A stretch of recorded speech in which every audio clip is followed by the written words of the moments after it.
Tonight we have Pastor Hessler from Faith Lutheran Church, the invocation. Thank you. Almighty God, keep our nation under your care. Grant that we remember your generosity and constantly do your will. Save us from violence, discord, and confusion, from pride and arrogance, and from every evil course of action. Grant that we who came from many nations with many different languages may become a united people. Give those to whom we have entrusted the authority of government the spirit of wisdom, that there may be justice and peace in our land. Cover our own community with your divine protection. Be with all our elected and appointed leaders of our township. In this meeting tonight, may things be done decently and in order, that they make wise decisions for the general welfare of us all. Place in the hearts of all residents a respect for life and property and a willingness to serve wherever needed as good citizens. May no segment of our community fail because we have failed in our duty to you and one another. We give thanks for all the uniformed services that keep our community alive and livable. The police, firefighters, sanitation and transit workers, and all emergency medical personnel. Keep them safe as they perform their duties, and endow them with wisdom and compassion for their service to humanity. We ask your support for our educational system. Grant us dedicated teachers in our schools that our children may learn and grow into useful citizens. Give life and direction to all businesses and organizations among us. May they prove themselves as productive vehicles, genuine assets to our temporal well-being. Into your hands, Almighty Father, do we place ourselves and all for whom we pray. You who see every sparrow and every grain of sand, you who hold far quasars in your hand and encompass the vastness of space, surround us with your love and care. Let your angels always accompany us, that the evil one may have no power over us or our actions. We pray through Jesus Christ, your Son, our Lord. Amen. Amen. Thank you, Pastor Hessler. Well, stand now for the pledge of allegiance.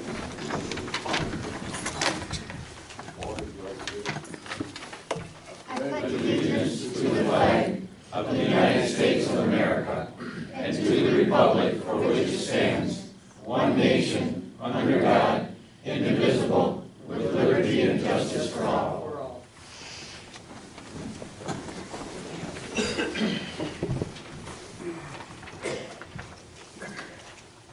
Clerk, do a roll call, please. Secord. Here. Krafft, absent. Mashore. Here.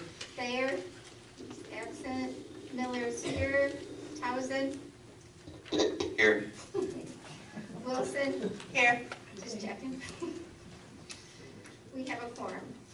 Thank you. We have a motion to adopt the agenda. I move that we adopt the agenda as presented. Second. Motion been made and seconded to approve the adoption, to adopt the agenda as presented. All in any discussion? All those in favor say aye. Aye. Opposed? Hearing none. The approval of the minutes of the April 1, 2014 regular meeting. I make the motion to approve the minutes of April 1st, 2014 regular meeting as presented. Second. Motion been made and seconded to approve the minutes of the April 1, 2014 regular meeting. Everyone had a chance to review it. Any questions, corrections? Hearing none, all those in favor say aye. Aye. Opposed? Motion carried. Thank you. Special orders, public comment. Anyone like to make public comment, would you come forward to the microphone and podium, please?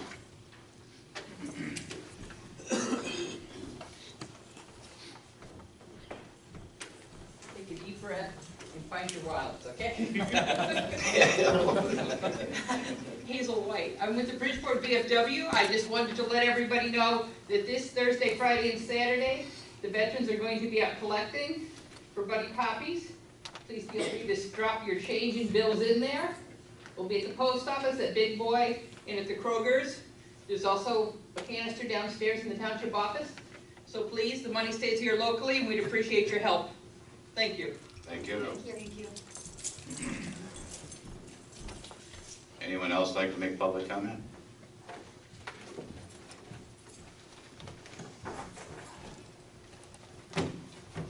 Greetings and salutations, fellow elected officials, employees of Bridgeport Township, and citizens of Bridgeport. Dennis Krafft, County Commissioner, 8th District. I am one of 11 on the board, and I'm here to report on some issues that are popping up on our agenda. I wanted you to be aware of certain elements that are occurring. I appreciated the comment of grabbing your wallet, because that's kind of what's going to be happening in elections this year. As you know, we have elections, and with that come various ballot proposals. And with the condition of the property tax levies going down in terms of the values of the properties, there's less and less funding available for the various issues. So included in that will be the renewal of the mosquito abatement proposal. That's coming up, and in the past it has been a $0.5 It's going to go to 0.64 if approved by the citizens. That will be a 10-year proposal. Next is the Saginaw County Commission on Aging, which is simply a straight renewal, no increase. That would be for a 3-year period at 0.43 mil. The next one is the Children's Zoo, which is a brand spanking new one. We have not seen this one in the past. The zoo itself is operated now by a tax-exempt organization. Used to be held by the city of Saginaw, and they turned it over to this group. They're running into serious issues with capital improvements and needs to reinvest into that project, or it may have seen its better days. So they'll be asking for a 0.2 mil, which would be for a 10-year period. The fourth issue is from the Saginaw County Parks and Recreation. There again, the millage had been in the past 0.16 of a mil, and that is being requested to go to 0.29 of a mil, almost double. In exchange, they're going to restructure the admission to the park as being free for any Saginaw County resident, and they'll be investing the balance of that into the project. And all the parks, which there are, I think there are 6 parks that they manage themselves right now, and that would be for a 5-year proposal.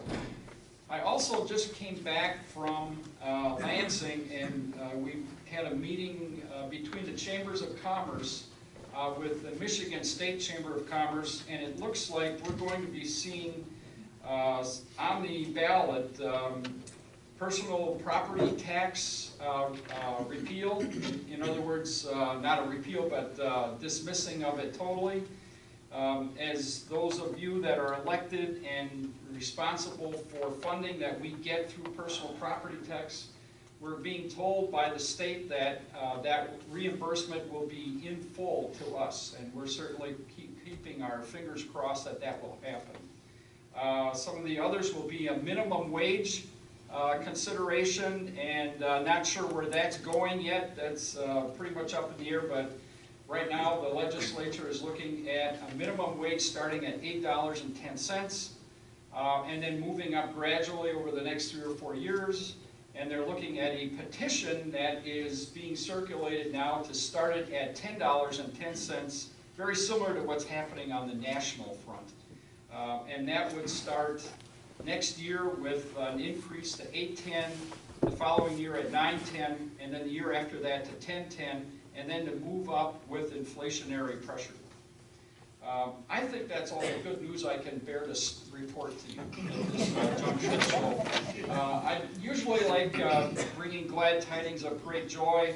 this is part of reality, and I just wanted you to be aware of it, and I thank you for allowing this time. Thank you. If some of you aren't aware, when they went from 13 commissioners, was it 11 commissioners? It was from 15 15. to 11. 15 to 11. There was some redistricting that went on, Right. and as a result of that, we have Cheryl Hatzel that represents, as a commissioner, part of Bridgeport, and then Denny Krafft, the other part of Bridgeport. So, thank you for being here. Oh, thank you. Anyone else like to make public comment?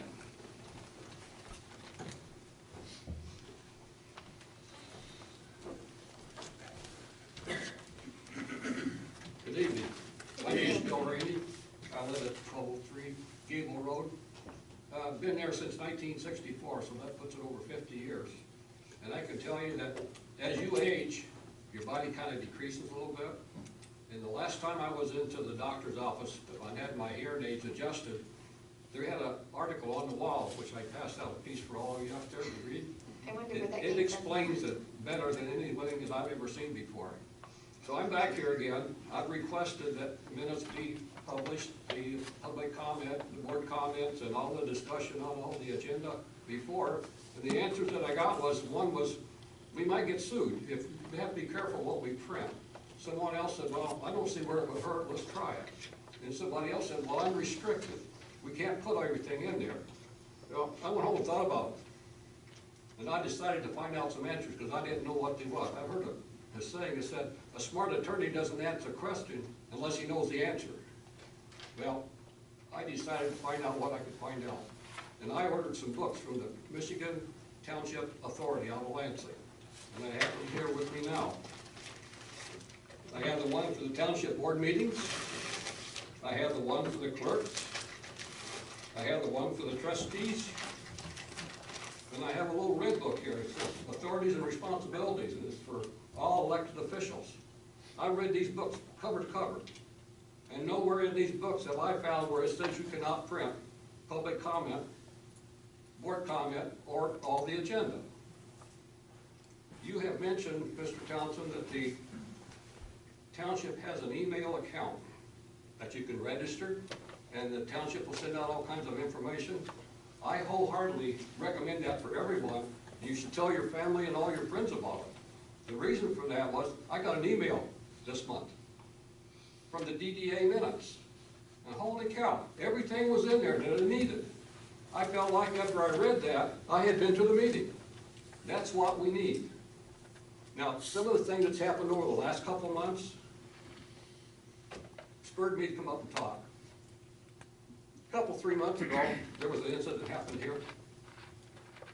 I didn't attend that meeting because I had the flu.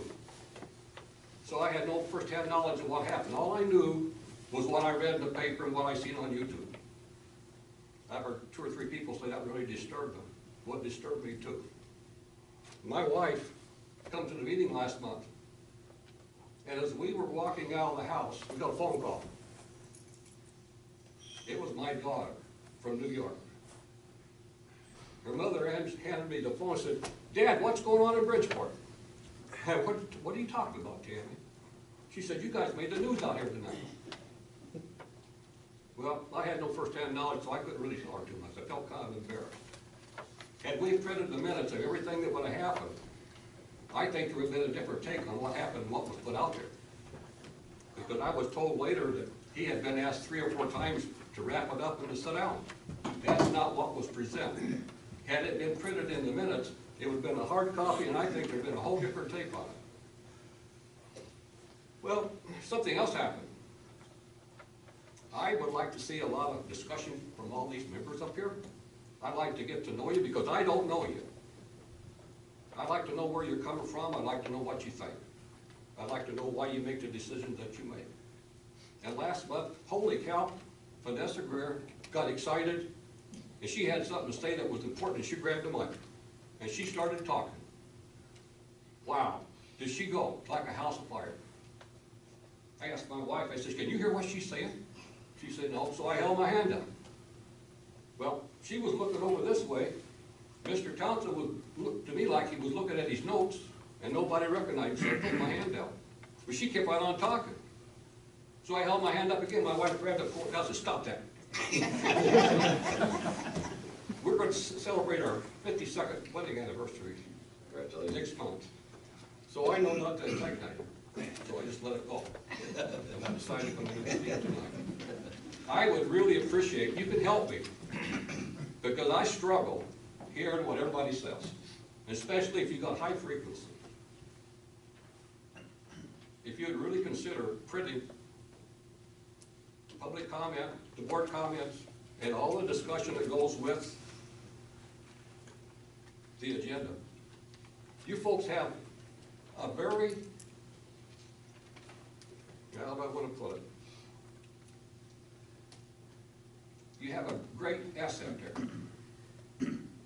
And I'd like to personally thank all of you for running for office, because I know what you sacrificed to do that and what your family sacrifices. It's a lot. It's not the easiest thing to do. But when you have been elected and you're sitting up there, you've got the stage for you. You've got an open microphone for the whole year, the whole time that you're up there. You can let the people know what you're about. You can tell the people why this is good for the township, this is why I voted for it. Let the people know who you are. I would sure appreciate that myself. I appreciate your time, and I hope you seriously consider that. As far as the minutes are concerned, you know, I've strongly, and I've talked about it before, that I would like to see us expand that, because the idea in having the constant contact and getting that out there is to let the people know what went on, rather than just reading that a motion was made second and that's the extent of it. So I don't know, maybe our clerk would like to address that issue. Well, I did address it with the Michigan Township Association, and they told me that what goes in the township minutes are only things that we vote on, period. I try to explain that when I can. I get help from Augie. If there's something that needs an explanation, I do add that to the minutes that gets published. But when you try to publish something that one person said this and then another person said that, then they come back the next day and say, no, we didn't say that anyway, and there's always, I'm just trying to follow the rules of the township. I understand your frustration, but, and I've never been asked to talk so much. Usually they tell me to be quiet, so I appreciate that. And, my whole life, that was supposed to be funny. It wasn't funny.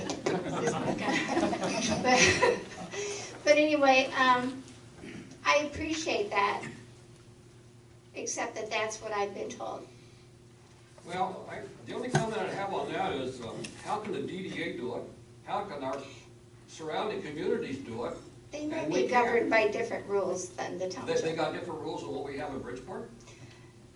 Well, we are governed by That's not what this book says. township rules, and that's what I'm trying to That's go not by. what this book says, and that's not what this book says, or this other one. The clerk If it's says, in there, I would sure like you to show it to me. right.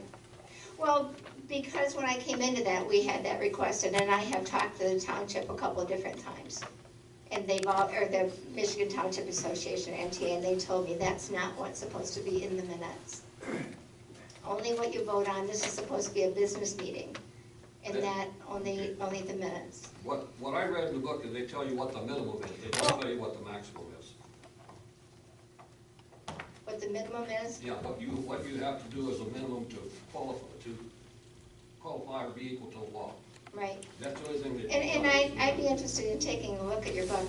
I'm only doing what I found out from MTA. I take it too long, very much. Okay, I was gonna mention that. Not really. By the way, that part you talked about with the wife, I totally understand that too. I didn't see you have your hand up. We apologize. Thank you for your comments. Anyone else like to make public comment?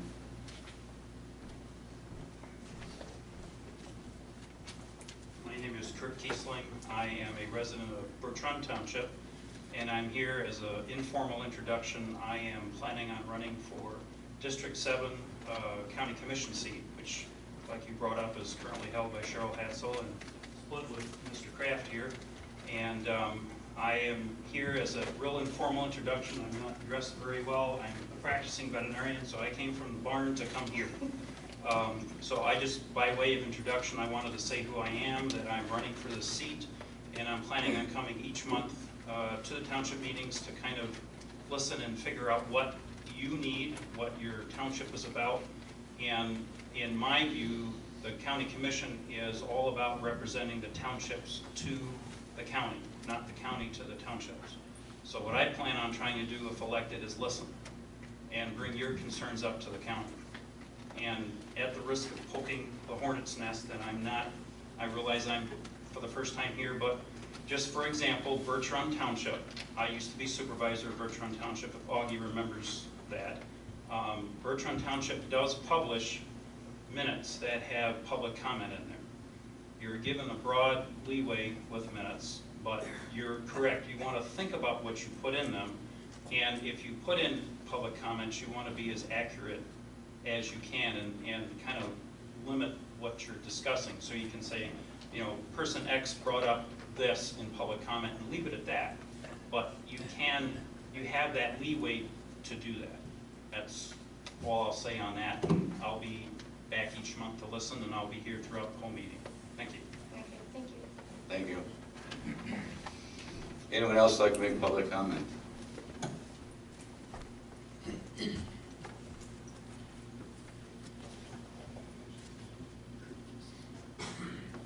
Martin Novak, 2215 California Street. All winter long we had a bad winter and had a lot of snow, and we were fighting the wind and everything. And all these beautiful trees that we got out here alongside the Dixie Highway that the beautification department thought that we should have, well, they need to be trimmed out. People they're getting a hazard for traffic coming in and off the Dixie Highway. And they're getting to be a hazard for people riding bicycles down the sidewalk. To my knowledge, they haven't been touched since they've been put there. Everybody thought that this was a good thing, so who's ever in charge of the beautification thing or whatever, now it's time to start giving them a haircut. The one in front of the auto body shop there in Iowa next to Pompeii, you got a car alongside you, you can't pull over during the winter, the one always hit my mirror. That's how much it's growing out into the road. Well, eventually the snowplow truck broke it off because it probably hit his mirror too. So after it thawed out a little bit, I took a battery operated sawzall and I cut it down enough. But it's not really my job to be doing that because they're planted on county property, and the beautification department is the one that stuck them in there. So somebody needs to do some trim work. And I don't just mean down there, I mean all the way up and down. Because it's a traffic hazard for pulling out, especially for the semi-truck drivers, because they're getting up high enough now. And when they get leaves on, people can see the semi-truck sitting there. But if the semi-truck wants to pull out, he can't see the cars coming. So something needs to be done. Okay, thank you. We'll get into that. Thank you.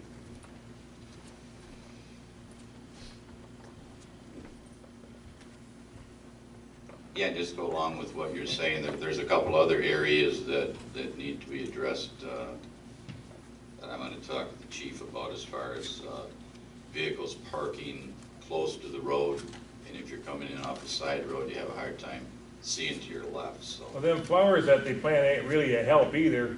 When them flowers get 4 foot high, anybody in these little cars and they go to pull out of a parking space or pull out of a driveway along the Dixie Highway, that's blocking their view. I sit in a high truck, I can see over it, but there's a lot of cars that can't. Okay, we'll make sure we take a look at those. Thank you. Anyone else like to make public comment? Anyone else like to make public comment? Going one more time, anyone like to make public comment? Public comment is now closed. Okay, we'll get into new business. Rules for public comment and participation in board meetings.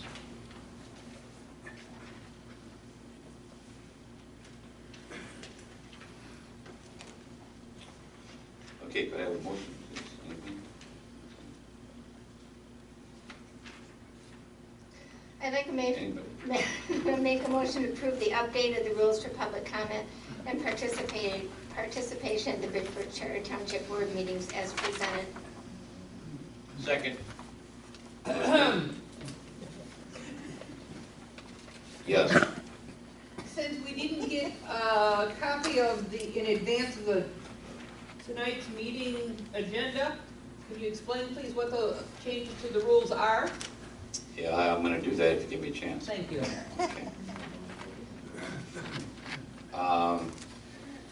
Motion been made and seconded. Is there any discussion? Anybody? Would you like to elaborate? That's what I would like to do. Sure. I just making sure anybody else has. I'll need my glasses for this one. Basically, nothing's going to change. It's in totality. We've generally published these. If you have your agenda tonight, you have what presently we've had for a number of years. One of the issues that came to light was the question about who or how can somebody be placed on the agenda. So all we did is went through and expanded on that a little bit to make it a little bit clearer, so if people are having questions about being placed on the agenda, it clarifies it somewhat. So there aren't any real radical changes about it. If it's approved tonight, it will be put on it'll be put on constant contact, and it'll also be put on the Bridgeport website. So, okay. I mean, this hasn't been updated in a long time. I'm assuming that that's what we just did to kind of clean it up and make sure that it was clear. That's the whole purpose. That's what I said. I'm just making sure. Okay, thank you. Okay, any other questions, discussion, or anything? All those in favor say aye. Aye. Opposed?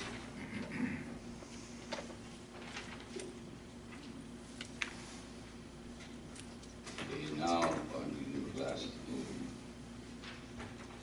Resolution R1407, Risk Reduction Grant for the Wastewater Treatment Plant.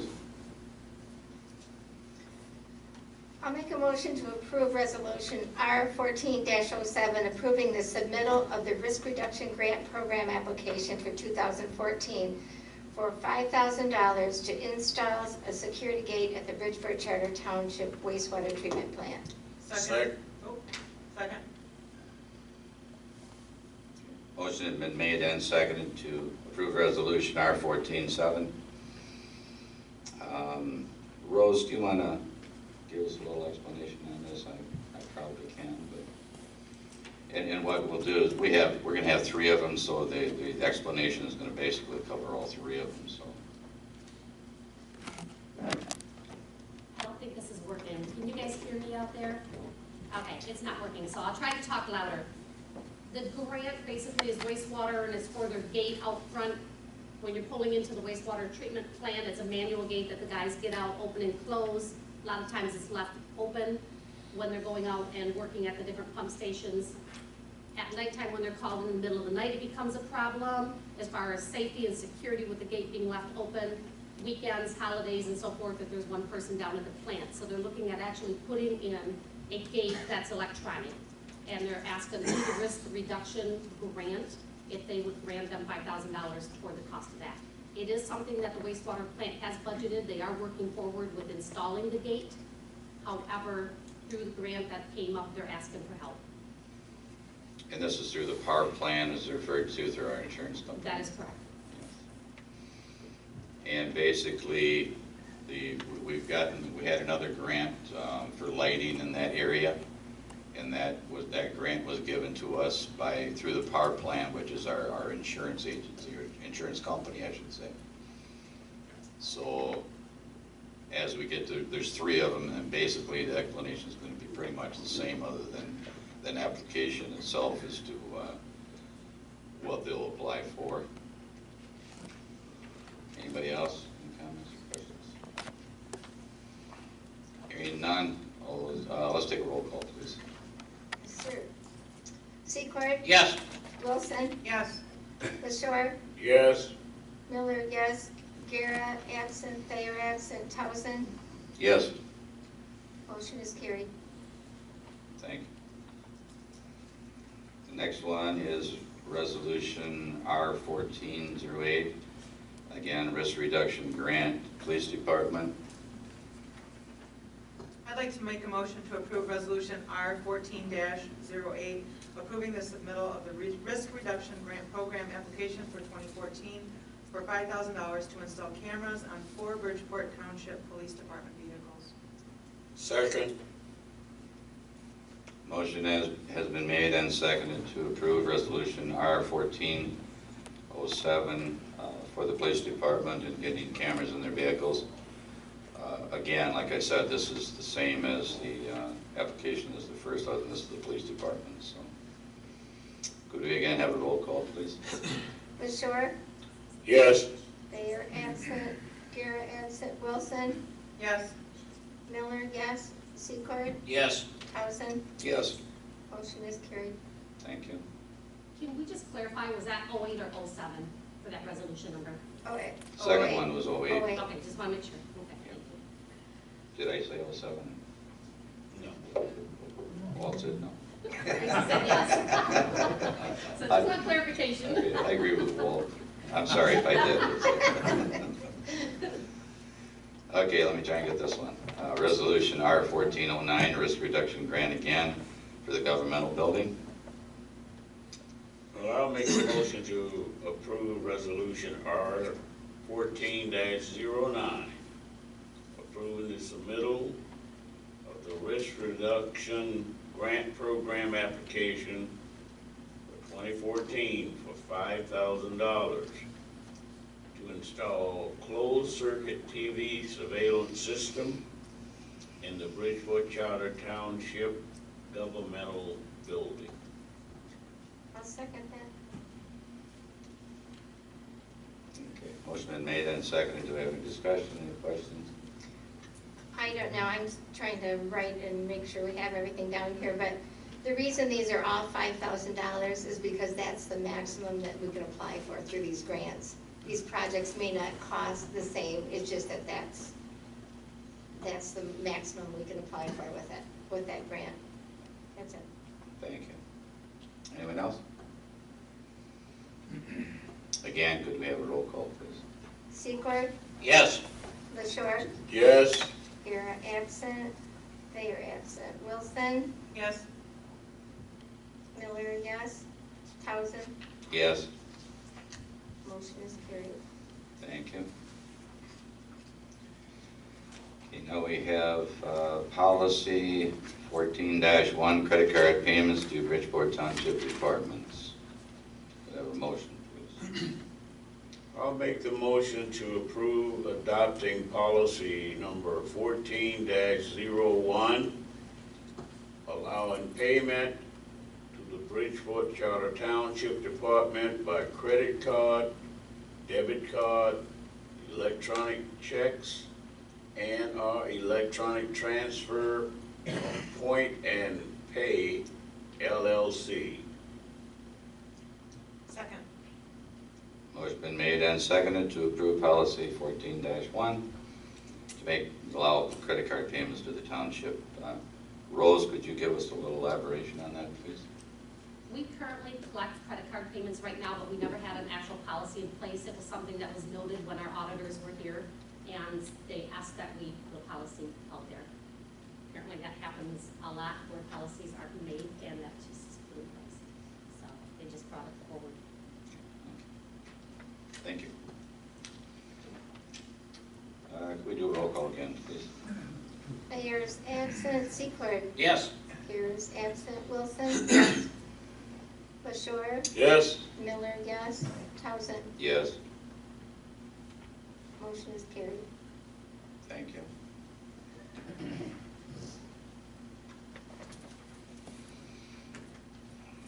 Moving right along, fee schedule request for the Bridgeport Police Department. I'd like to make a motion to approve amending charges for incident reports or accident reports as presented.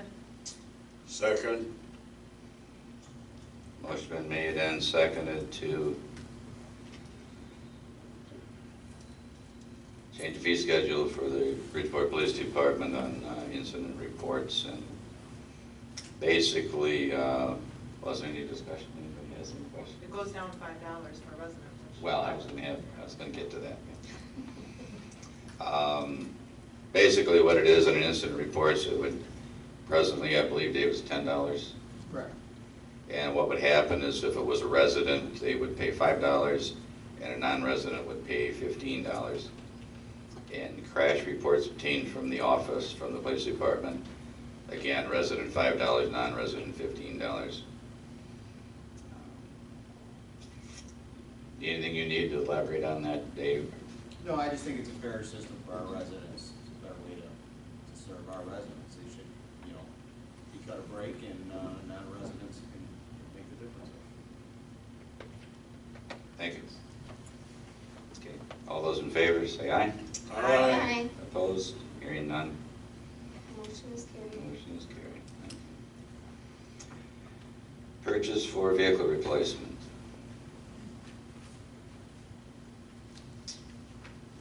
I will make the motion to approve the purchase of 2 township vehicles to replace the 1999 and 2000 Malibu vehicle, not to exceed $23,000 per vehicle. I'll second that. Motion been made and seconded to approve the purchase of 2 vehicles, replacing the 99 and 2000 Malibu, not to exceed $23,000. Both of those vehicles, obviously, one's 14 and one's 15 years old, and they're getting to the point where they're more trouble than they're worth. The process that we use is any governmental agency can apply through some dealerships. Not all of them will do that. Some of them decline to, but what they do is they give townships and governmental agencies, whatever, a reduction in price. I'm sorry? State bid. Yeah, it's referred to as a state bid, yeah. So, anything else that you wanted to say about it, Rose? Just that we have to replace those vehicles. Yeah. And then if in fact we pass it, then we'll be selling the other 2 and That's correct. somewhat offset the cost. Okay, everybody, nobody else got any questions or comments? Okay. Anybody want to buy a 15-year-old vehicle? All those in favor say aye. Aye. Opposed? Hearing none. Motion is carried. Next, we have the 2013 Planning Commission report. I will make the motion to approve the 2013 annual report of the Bridgeport Charter Township Planning Commission as presented. Support. Motion been made and supported to approve the 2013 annual report of the Bridgeport Township Planning Commission as presented. Any questions or comments? I think I would say is if we approve it, it will be sent out again on Constant Contact, and it'll be on the Bridgeport website, bridgeportmi.org. Anybody that would care to review it. Okay, all those in favor say aye. Aye. Opposed? Okay. Motion carries. Bridgeport Charter Township Master Plan Draft. I would also like to make the motion to approve the draft plan of the Bridgeport Charter Township Master Plan to distribute it to begin the 45-day comment period as presented. Second. Okay. Motion been made and accepted, seconded to approve the Bridgeport Charter Township Master Plan Draft. Ron, basically what this is once we approve this, then all adjacent communities and other agencies in the area that may be affected by whatever the plan is are informed, and then if they have any comments or suggestions or modifications they think should be made or changed or whatever, then they've got 45 days to contact us and let us know that. It's part of the process when you're updating or doing a new master plan. So. Anybody else, any comments, questions? If not, all those in favor say aye. Aye. Aye. Opposed, hearing none. We're all set. Motion's carried. Thank you. Number 10, we've got Fire Department Apparatus Report by Chief Nelson. What I would like to do at this time, if no one cares, is we'll move to accounts payable and take care of that first.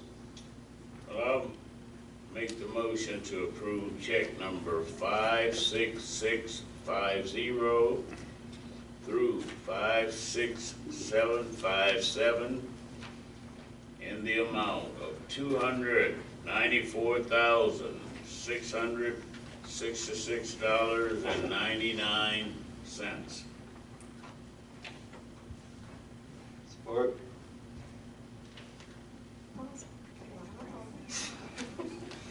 Okay, moving right along. Motion been made and supported to approve checks 56650 to 56757 in the amount of $294,666.99. Everyone had time to review the check letter. Any questions? Hearing none, all those in favor say aye. Aye. Opposed? And pay the bills. Okay, motion is carried. Okay. Now we'll go back to number 10, the Fire Department Apparatus Report. We had a meeting of the Building Grounds Committee, and Chief Nelson came in and went over some issues with the fire department itself. One that he talked to us about was the structure itself and some issues that are apparent with that and getting worse. And the other one is apparatus, fire trucks, and those kind of things that are obviously necessary to keep the fire department going.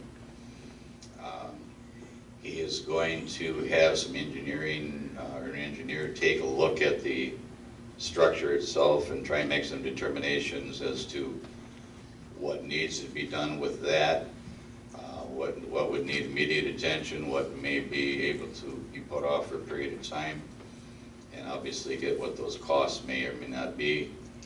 And so that will come down the road piece, if you will. And tonight he is going to, we've asked him to come and just give a brief overview of some of the situations relative to apparatus in the fire department and that kind of thing. So as the chief goes through this, I know it's our business meeting and those kind of things, but if you have a question and you'd like to ask the chief for some clarification on something or whatever, I'll allow that. That'll be just fine. And you don't have, as long as you can talk loud like I can, I guess, you're going to remain seated. You can just raise your hand, and I'm sure Chief Nelson will be happy to answer any questions you may have. So with that, Chief. I think the one up there is probably working, Pat, I believe. Yeah. Well, I tell you what you could do is come and sit right here in Daryl's. Don't want one of those seats. Yeah, you gotta be a little crazy to sit in one of those seats, but go ahead. I don't bite, but you better watch out for your I don't think it works. All right, I think we're in business. All right. Okay, as Supervisor Townsend has spoken about, we had a buildings and grounds meeting that primarily focused on the building.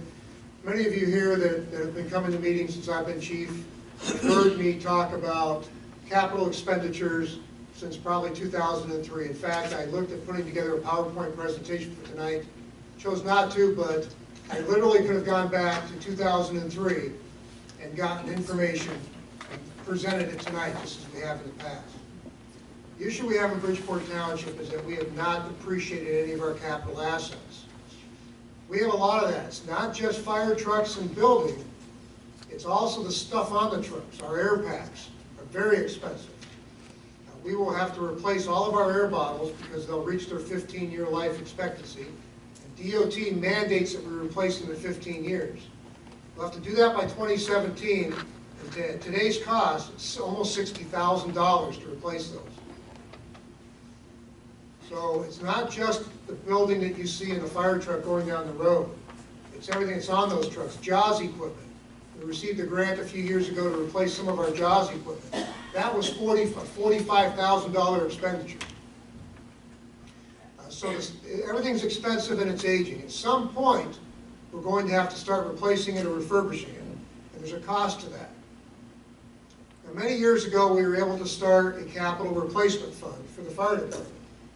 And then we hit the financial crisis of 2008, 2009 through 10.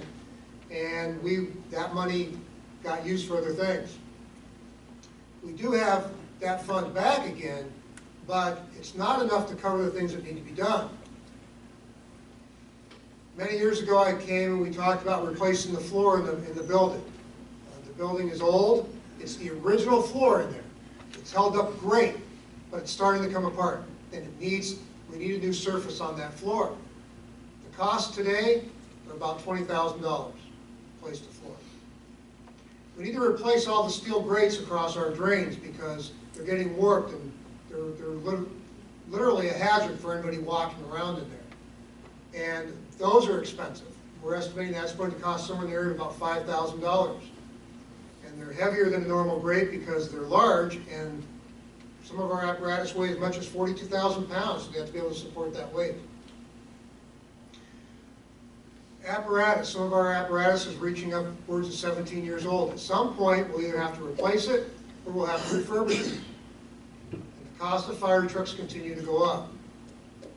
Many of our costs are increasing at no fault of our own. Regulatory bodies such as OSHA, DOT, all of these agencies place regulations on how equipment is to be built, when it's supposed to be replaced, and those unfunded mandates get placed on communities. Not just us, it's the same across the country. The longer we wait to do some of these things, the more expensive it gets. We bought a fire engine in 2006, and then it was about $270,000. That same truck today would be somewhere around $370,000. The hose that goes on the trucks, one length of the large diameter hose we use to connect to a hydrant, one length of that today is almost $700. When I took over as chief, we could get a length for about $450. There are 10 lengths on each piece of our apparatus. So it's a lot of money. And we need to look at coming up with a capital replacement plan and a plan on how we're going to fund that. Because at some point, things will stop working. We'll have to address the floor in the fire station. We'll have to address maybe the boiler. How do we do that if that boiler needs to be replaced? It's well over 40 years old now.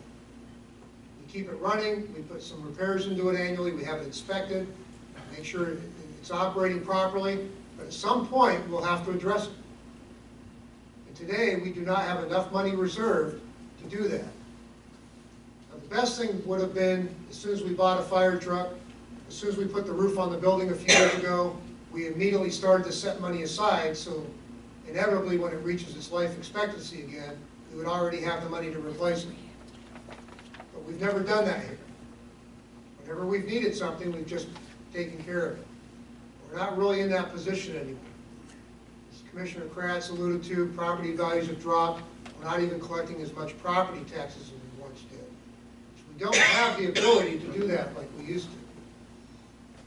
So what I'm asking the board to do is to finally address this. We inherited this, and we have a choice. We can either come up with a plan to correct it, or we can leave it for the next generation. And they can try and figure it out. I don't think we should do that. I believe that we should try and work through, come up with a strategic plan to address all of these issues long term. And that's what I've asked the board to do. Apparatus, some of you have heard me talk about previously about consolidating the fleet. I believe we can eliminate 2 vehicles, purchase 1 vehicle that's multifunctional. Not have an aerial ladder, we would stay with the 1 aerial ladder. But we'd actually be able to reduce the number of vehicles that we have in the fleet. And wind up replacing a vehicle that ultimately will need to be replaced anyway. But there's a cost to that. Even in selling the 2 vehicles that we would eliminate, we'd still need to fund well over $400,000 to purchase that vehicle. Where does that money come from? Whether we look at doing that today, we do it 10 years from now, we're still going to need to do it at some point. And the costs continue to increase. It's dumbfounding how expensive fire trucks have gotten, even since I've been took over as fire chief now 12 years ago. And they just continue, the costs just continue to go up.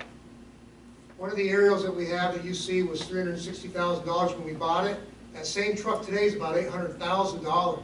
It's crazy what's happened to the cost. Beyond our control. There's nothing we can do about that. At some point, we will have to address it.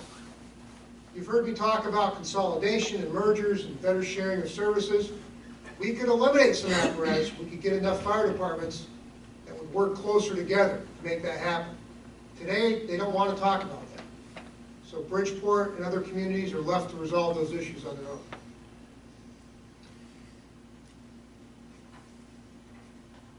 The board has received the packet. It outlines all of our apparatus. I've done this in a presentation before. Some of you, I'm looking in the audience, have seen that presentation. Nothing has really changed other than the year. So information I presented in 2003, again in 2006, 2009, 2011, is the same as it was then. Most of the apparatus is the same. The only difference is the costs have gone up. And I'd like to see us try and come up with a plan to address some of this now before the costs get even higher.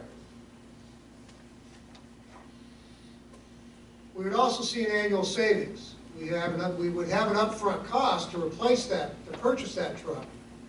But just over the life of a vehicle, if you look at a fire truck as a 25-year lifespan, we're looking here anywhere from 20 to 30 years.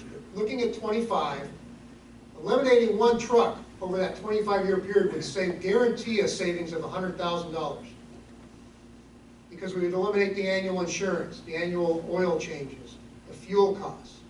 That doesn't include emergency repairs. It doesn't include buying a tire or replacing batteries. Those are the known costs that we spend every year on testing the pumps, testing the hose, testing and certifying the ladders that we're required to do. The equipment that's on the truck, the air packs that are on the truck. One of our ladder trucks that you see, the average cost of all the loose equipment on that truck is $60,000 just by itself in equipment. Doesn't include the truck. It's just the stuff that's in the cabinets. So we would eliminate the need to replace that equipment. We would eliminate all the need to maintain that equipment that's on that piece of apparatus. So although we would have this upfront cost, over the life of the vehicle, we would actually wind up saving a considerable amount of money. But where do we come up with that money to purchase that piece of fire apparatus? In Bridgeport, we've attempted to pass millages. We attempted to apply an assessment, and we were not successful. Overwhelmingly not successful. The question still comes back when we have to replace apparatus or we have to replace those air bottles. How are we going to accomplish that? And that's what I'm asking the board to finally address. We've talked about it many times. We haven't taken formal action. I'd like to see those of us that are serving the community today take that action in some form. Questions for me? I've already been through it with just most of the board. Excuse me. Did anyone there have a question or going once? Yes. Yes. I have a comment. As I used to be Bertrand Township Supervisor, and We had these same issues at the township when I was supervisor 4 years ago, and we still have them today. Fire departments all across the state have this. We had, the chief and I had many of these same discussions on how do we replace things, the building's aging, how do you fix this when you don't have enough money. Bridgeport Township took the bull by the horns, and in 2011 we got a special assessment on the ballot, and it was successful in the community. It had been turned down before, several times. For probably the prior 10 years, they had tried a couple times to get the public to realize the value of the fire department and throw more money behind it, because it's an invaluable service. There's just no way around it. That community saw it was time. Perhaps this community will see it's time potentially for something like that. I don't know that, but what Chief Nelson discusses, those are realities.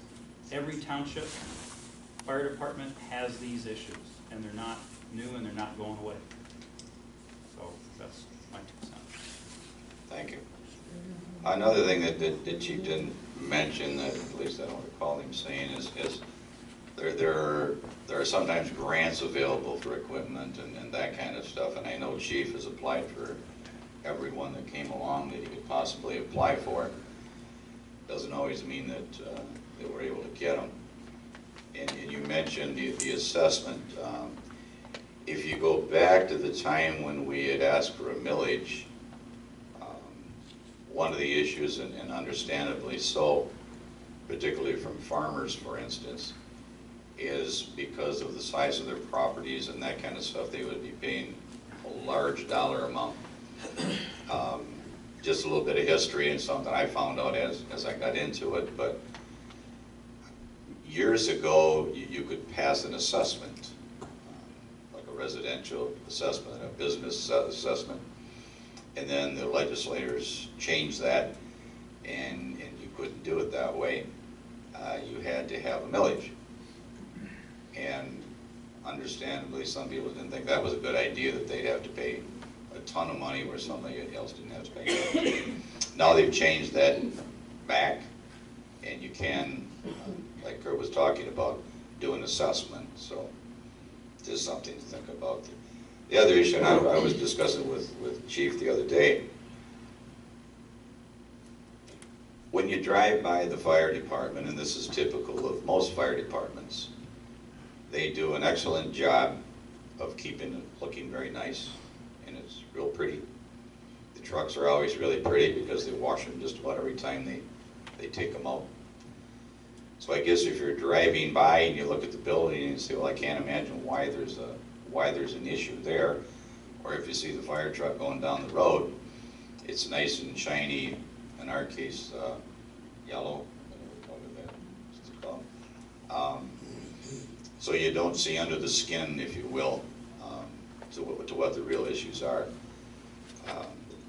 We've looked at this, we've been aware that there's been issues. We've gone basically in the last 4 years or so, we've gone through most every department and taken a look where we could save money, where we could do things differently that may be more cost effective. And I think overall things, Rose and her group have done an excellent job of doing that kind of thing. We don't have pockets full of money, but compared to a lot of townships, since the recession in 2008, around that time frame, we're lucky. We're in pretty decent shape comparatively. And given the history, Pat's correct, in the past there weren't those kind of issues because it was a booming area, you had General Motors and that kind of thing. Obviously that's not true anymore. Many of those jobs are gone now, so the tax base isn't quite what it used to be. We used to get statutory funds from the state. I believe the highest since I've been here was like $160,000. When Governor Snyder took over, he changed that to what he referred to as an EVIP, Enhanced Vitality Improvement Program, an acronym, EVIP. And he broke it into, you had to have a dashboard and those kind of things, what they refer to a dashboard. And then you had to satisfy 3 requirements. And each of those gave you a third of what the new EVIP funds available were. Well, that went from $150-some thousand to $89,000 to $60-some thousand, and I believe the last we got down to $56,000. So we really appreciated his new program. Right now, the House has just passed, and I think it's going through, I know it was in subcommittee and got through subcommittee, to change the structure of the EBIT fund. How that's going to come out, it's hard to say, because you've got the House doing one thing and the Senate pushing another. Hopefully the Senate version goes through, because that would get us more money, but I don't want to spend a whole lot of time going through that, but those are some of the things that we've run into, and we have to address them. I mean, one way or the other, we have to address them. We have to be fiduciary responsible and take a look at everything we can, ways to save money. We've had a number of reductions of employees. That has been really a strain, particularly on something like Ron Wheatley, our building inspector. When you get into blight issues, you get into various issues that deal with that. Ron's one person. Could have 2 or 3 people to do an effective job. And we're looking at ways to address that too. So, it's not just the fire department, it's not just the police department, it's all areas of the township itself that we're constantly looking at and trying to work with the department heads and seeing where we can save money, where we can do things differently. Wastewater treatment facility and stuff like that. So, having said that, I get long-winded sometimes, I guess, but sure. Mr. Townsend talked about grants. We apply for all the grants we can. And we've been very successful. We've received over $800,000 in grant dollars for equipment and for staffing. We've been very successful at it. We have a grant in today to replace our air packs and our air bottles. We've made it to what I call the money round. So in other words, we're in a stack that we've made it through all of the preliminary review, and if there's enough money by the time they get to us, they'll fund our project. If that happens, our air pack problem goes away for another 15 years. Here's part of the problem. When I became chief in 2002, the grant program was funded to the amount of $750 million that could be distributed nationally. This year it's $275 million. So the amount of grant money is much less than what it's ever been. And they now set a priority, so each year they'll determine what it is they're willing to fund. And if you can't write a project that falls within that category, then you don't get any funding. So the rules have become stricter as well, and how they distribute that money has become stricter. It's much less than what it used to be. And we're hoping to see that increase a little bit for next year. That's another issue that we're facing, is the grant money. The amount of grant money has dwindled. Well, another example of what Pat was just talking about is we have some mandated changes that are going to happen at the wastewater treatment facility, and this is dictated by the state or federal government, depending. And there were monies available. They had a pot of money, like Pat is talking about, but it was purely on a lottery system. So Dan went through, filled out all the necessary documents, and sent them in, and we did not get picked. And it was truly a lottery system. It wasn't a review of this one needs it more than this one does. It's just a lottery. So we won't get the funds this year. Now again, next year, my understanding is we'll be able to apply again, or it'll still be there and they'll do the same thing. 2017 is the next one. Okay, thank you. So it's another one of those things that we're up against. Dan's going to have to do some of those things because they're mandated. And they mandate these things to us, but they don't send along a bucket of money when they do that, so. But again, something we're gonna have to deal with. So. Okay, any other questions? Chief, correct me if I'm wrong, but when I had a conversation with you, I just want people to know that grants basically are available for apparatus and not building structure. Am I correct? Really, the grants, the primary grants are available for equipment. They focus on personal protective equipment. So the ensembles that we wear, the turnout gear, helmets, boots, air packs are the highest priority. They want to make sure that firefighters are protected while they're operating in whatever the environment is.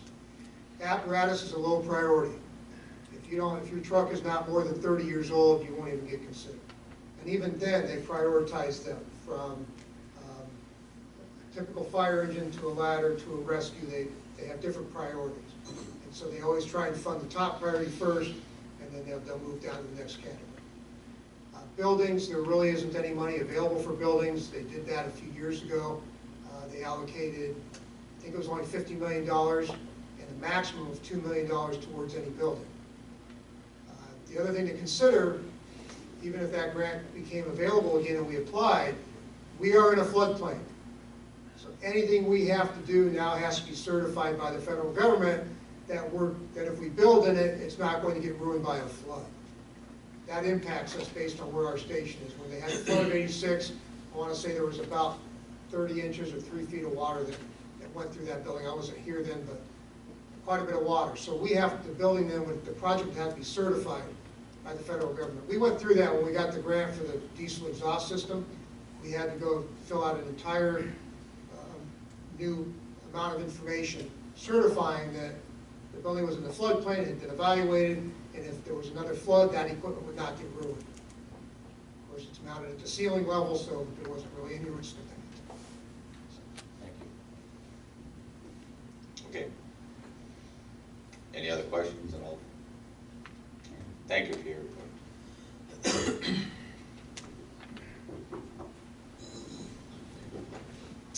Okay. Board comments, Jim? I got a few things tonight, Augie. First of all, between the DDA and the Planning Commission, that master plan packet that you guys put together it's beyond professional. It's done really starting at square one and going to the end about really good ideas and protected farmlands and wetlands, and I thought it was well thought out and well put together. I thought it was it took an hour to read it and study it. There was a lot there. Thank you for all the work that went into that. Mrs. White, was your questions answered as far as the changes that went to the minutes? As soon as I get to read them through from front to back, I will work on it. Yes, ma'am. Thank you. The fire department equipment, as Augie mentioned, it's just too shiny, Pat. Shines like a brand new penny, so nobody thinks you need anything. But I understand that everything gets old, and I hope that the community does. And then the last comment I would like to make is what Mr. Rainey touched on. And if everybody in the township would like to see those minutes and stuff printed, if there's a way we could do it, it wouldn't hurt my feelings to see it done at all if people here would like it done, if it's easy to do. I don't know anything about that, because I'm not, and Darlene, I know you addressed it, but I don't know any of the answers to those questions. But if there's any way we could do it and the people would like that, gosh, let's do it. So, thank you, folks. Thank you, Jim. Walter? Well, I'd like to thank,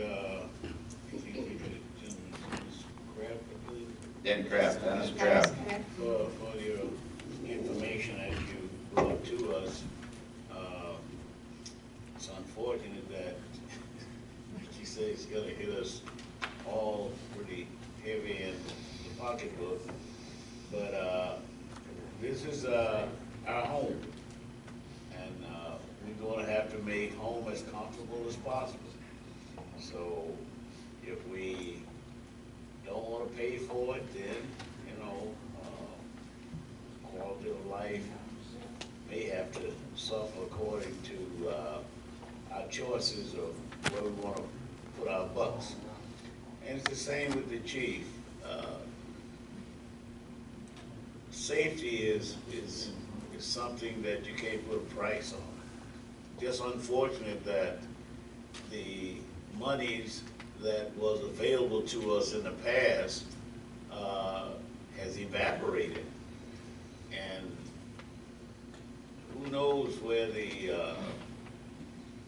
ideas are going to come from to help restore or bring us into compliance with the feds. And it's a lot of the feds' requirements that are putting us in the predicaments that we're in as we know it. And thank you again, Mr. Rainey, for bringing what you did to our attention. It's a lot of reading, so, but thank you anyway. And I'd just like to just thank all of the Bridgeport residents for your concern and love for this community. So let's hang together. We're just up here representing you, and we need you to help us do the best job that we can do for you. Because we all live here, we all pay taxes, and somebody gotta step out front like the generals in the Army. The war has to be fought, and only we, the Army, can win this. So with that being said, I think I'll Okay, thank you, Walter. Heather. That's kind of hard to follow, you know? Man. Go Bridgeport. Yeah, we all need to stick together. And tomorrow at 10 a.m. there's a festival meeting here on 2nd floor, 10 a.m. Bridgeport Days Festival Committee will be meeting. Festival is June 5th, 6th, 7th, and 8th. Again this year, thank you to, I know the great support of the DDA. Fireworks, 2 nights, Friday and Saturday. We're looking forward to a good time, so if you guys would like to come and volunteer, I'd love to see you tomorrow at 10. The risk reduction grants, or the security and safety for our employees it should be priority, so I'm absolutely all for that. And when you're thinking about security and safety, Pat, I'm right behind you. I agree, they are too shiny though. You gotta muddy them up. I've heard stories, you know, we had helped mutual aid on I-75 was a hazmat situation, and we were gonna have our own hazmat situation because our vehicle was gonna fail. It actually did fail, didn't it? We had developed a pretty significant pool. We were able to get it back and get it repaired. Yeah, I think we have another vehicle with a gas tank rotting out. They're pretty on the outside, but it needs help. So thank you, Pat, for all the time that you put together, putting in these grants. Deanne, Ruth Ann, all the employees, it's tremendous. Thank you, Denny, for coming, Kurt, for coming, and the DDA and Planning Commission, thank you. I did read it during lunch a couple times, a couple lunch breaks, but it was very nice. Appreciate it. Thank you for your time. All right. No, you guys have pretty much covered it. Okay. I'm done. Okay. But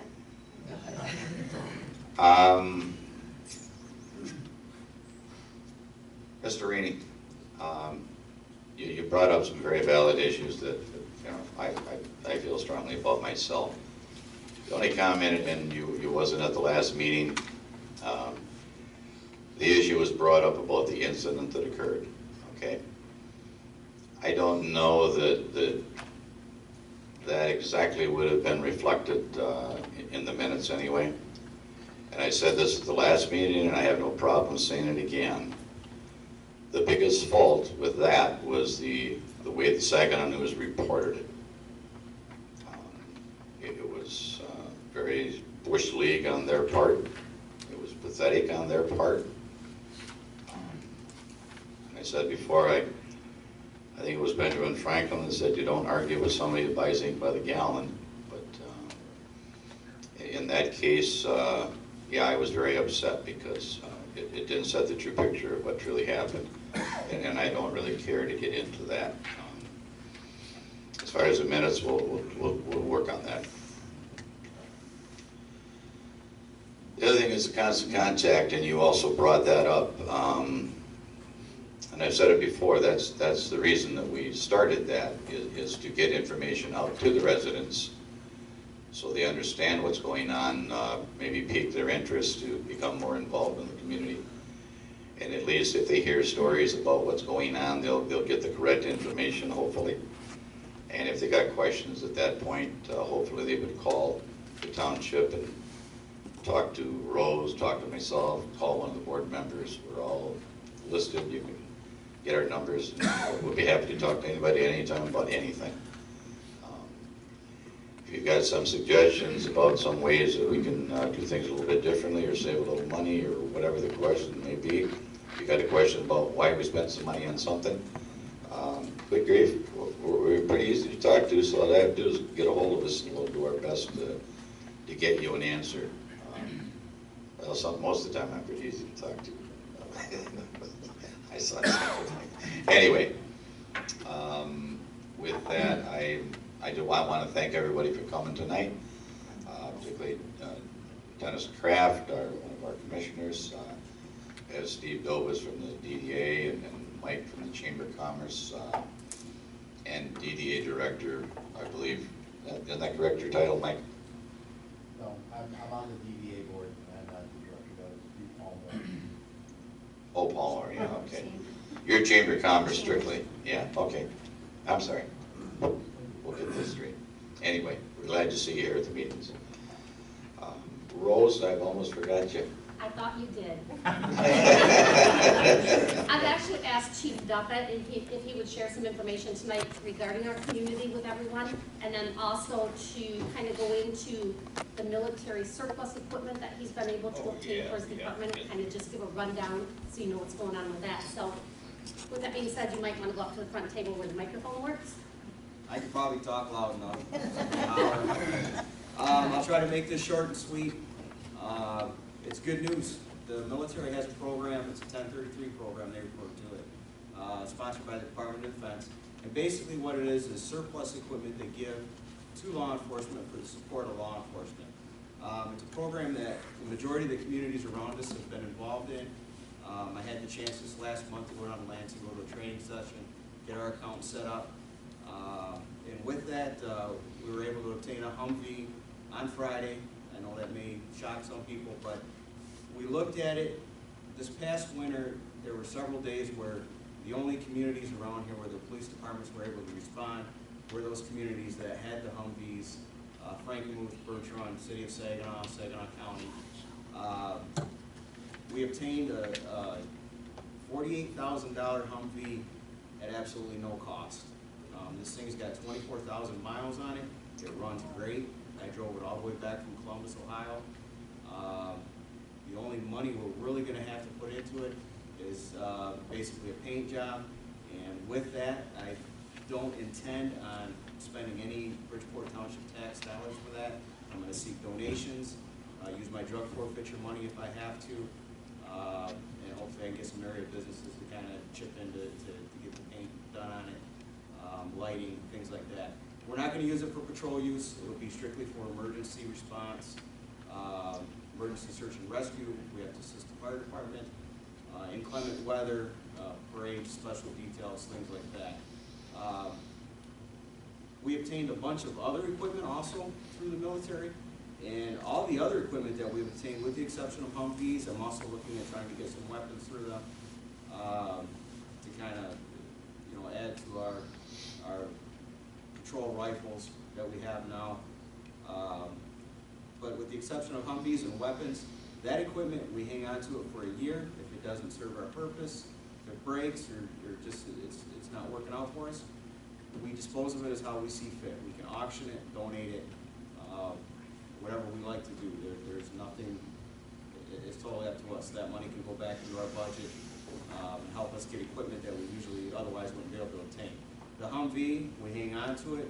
If we decide it's not working out for us, it breaks, we send it back to the military. We're not obligated to keep it up and running. We can, use it to how we see fit. The only stipulation on it is we either have to give it to another eligible police department or give it back to the military. I mean, this program truly is a no-lose program.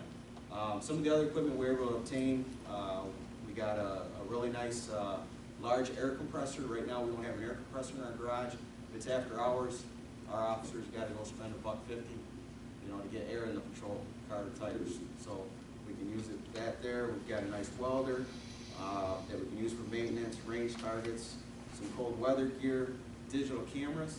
These cameras look like they're brand new. And the other thing I want to stress too is all this equipment, if we don't take advantage of it, if we don't get it, they shred it. The Humvee I actually was able to obtain was on the list to be shredded. They had to make some phone calls to save this thing for me so I could get it and bring it back here. So again, I'll be out trying to seek some donations from area businesses and whatnot to get this thing painted and get the lights on it so that come next winter, we'll be able to get out if we have another one like we did this past winter. Thank you. I think another plus if... I'm sorry, one other thing I'd just like to, I've got the soapbox here. I want to stress, we've been having another rash of breaking and enterings in the north part of our township. And I want to stress, we have some leads, we're following up on them, but we really need your eyes and your ears. If you see something suspicious, if your neighbor sees something suspicious, please call 911 immediately. That can get our officer where they need to be to hopefully get this under control and get these people locked up again. So I just want to stress, you can report things anonymously. Central Dispatch doesn't have to know your name, things like that. But we need you to call 911 immediately so we can get to where we need to be. Because you truly are our eyes and ears, and we need your help with this. Is it homes or cars? Homes. Is it specific area or? The whole northern portion of our township. We've got another rash again. And we've got, like I said, we've got some pretty good leads, but we need that immediate response to that area. And also, I believe you're sending out something on constant contact. Yes.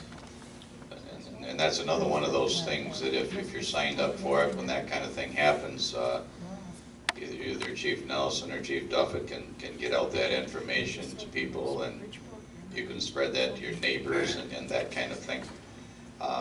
Another thing to look at is relative to the Humvee. And I'll just take this head on. I wasn't here then, none of us were at the time, but many years ago there was a Humvee that the fire department got, and there was a lot of criticism. I don't know what went on, it wasn't money gone, but there were some ugly rumors spread.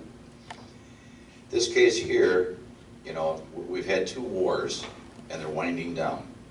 And they've got the government has massive amounts of equipment.